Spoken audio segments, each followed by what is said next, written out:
ഇടുക്കി പൊന്മുടി ജലാശയത്തിൽ കാണാതെ ആളിന്റെ മൃതദേഹം കണ്ടെത്തിയെന്ന് രാഹുൽ വിജയൻ റിപ്പോർട്ട് ചെയ്യുന്നു. ചേലച്ചോട് ചുമിനിക്കാട്ടിൽ ബിജുവാണ് മരിച്ചത്. വെള്ളിയാഴ്ച രാത്രിയാണ് ബിജുവിനെ കാണാതായത്. ഇന്ന് രാവിലെ മൃതദേഹം ജലാശയത്തിൽ പൊങ്ങിയ നിലയിൽ പ്രദേശവാസികൾ കണ്ടെത്തുകയായിരുന്നു. മൃതദേഹം ഇടുക്കി മെഡിക്കൽ കോളേജിലേക്ക് മാറ്റി.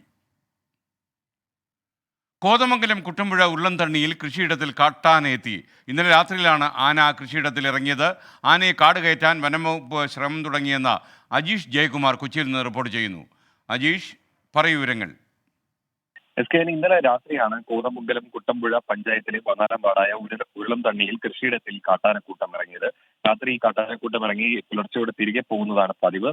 ഈ സമയത്താണ് ഈ കാട്ടാനക്കൂട്ടത്തിൽ നിന്നുള്ള ഒരു ആനക്കുട്ടി ഈ പ്രദേശത്ത് ഈ കൃഷിയിടത്തിൽ കുടുങ്ങിപ്പോയത്. ഈ ആന പിന്നീട് രാവിലെ മുതൽ ഈ പ്രദേശത്തൂടെ ഓടി നടക്കുകയായിരുന്നു. രാവിലെ നാട്ടുകാർ അറിയിച്ചതിനെ തുടർന്ന് വനം വകുപ്പ് ഉദ്യോഗസ്ഥർ ഈ സ്ഥലത്തെത്തി. ഇപ്പോൾ ഈ ആനയെ തുരത്താനുള്ള ഒരു ശ്രമം ഈ വനംവകുപ്പിന്റെ നേതൃത്വത്തിൽ നടക്കുന്നുണ്ട്. പടക്കം പൊട്ടിച്ചും കല്ലെറിഞ്ഞുമാണ് ഈ ആനക്കുട്ടിയെ അപ്പുറത്തെ ഭാഗത്തേക്ക് പുഴ കടത്തി കാട്ടിലേക്ക് വിടാനുള്ള ഒരു ശ്രമം നടക്കുന്നത്. ഈ കാട്ടിനപ്പുറത്തേക്ക് ഇതിന്റെ കൂടെ ഉണ്ടായിരുന്ന കാട്ടാനക്കൂട്ടവും തമ്പടിച്ചിട്ടുണ്ട്. നാട്ടുകാരെന്തായാലും പരിഭ്രാന്തിയിലാണ്. കുന്നംപുറം സ്വദേശിയായ ജോണിന്റെ പറമ്പിലാണ് ഇപ്പോൾ ഈ ആന ഇറങ്ങിയിട്ടുള്ളത്. അജീഷ്, ഇപ്പോഴേ അവരുടെ ശ്രമം വിജയിച്ചോ വനം വകുപ്പിന്റെ? അതോ അവരിപ്പോഴും ശ്രമം തുടരുകയാണെന്നാണോ നമ്മൾ മനസ്സിലാക്കേണ്ടത്?